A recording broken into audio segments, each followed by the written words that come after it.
Alright, so the other movie that I saw over the weekend is called Abduction, and this one stars Taylor Lautner from the Twilight Saga. He's finally branching out on his own, doing his own thing.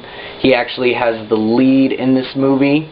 The director, John Singleton, who I didn't really expect to direct something like this, but he is behind the camera on this one.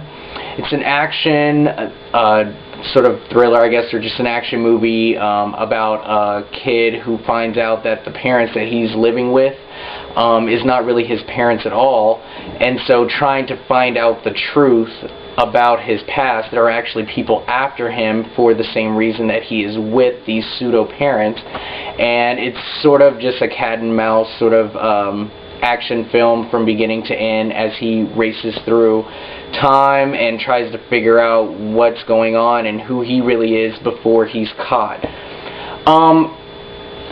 Taylor Lautner comes from a martial arts background, so he definitely knows how to fight. I knew that he would deliver on the action, whatever was given to him as far as fight scenes. I thought that he held his own as far as acting goes. They gave him a lot more emotion and more things to say in this one than he does in the Twilight movies.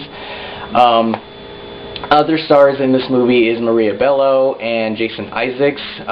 You might remember him from the Harry Potter series. He plays the father of Draco Malfoy, and I like Jason Isaacs. He actually has a show coming out later in this year or maybe next year, and I can't wait to see him in that. And in this movie, he gets my MVP for acting. I thought his character was great. He plays the father of Taylor Lautner's character.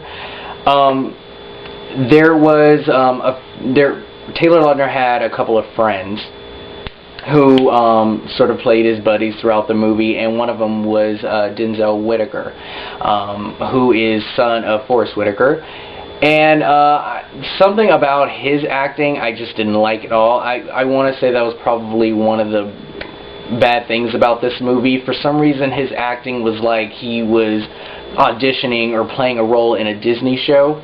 And it's great to actually see a teen play a teenager, but for some reason he just didn't know how to play a teenager. He was over the top with his acting, and I thought it was pretty cheesy, and you know, like, I want to see more teenagers play their own age, so hopefully they still do that, but he didn't deliver at all.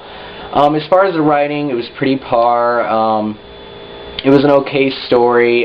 They gave Taylor Lautner's character a love interest. For me, I don't feel that there was a reason to have a love interest, you know, run and try and figure out who he is with him. I guess it's a way for, you know, them to get to know each other and spend more time together. Therefore, at the end, they'll probably like each other. But she didn't really contribute to the mission or anything at all. She just kind of tagged along for the ride.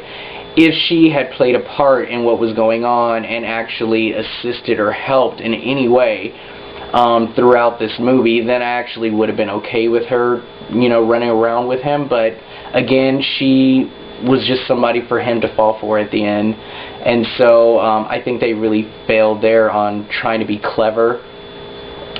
They tried to do a lot of lines that were supposed to stand out and be pretty cool, and they just kind of failed on that.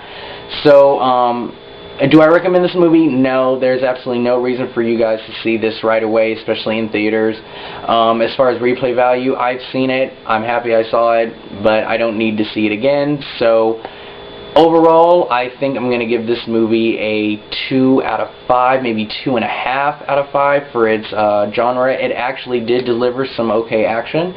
A good amount for a PG-13 movie as well. The acting was good from everyone, and the writing was just okay, so 2 out of 5, 2.5. So yeah, that is my review on Abduction.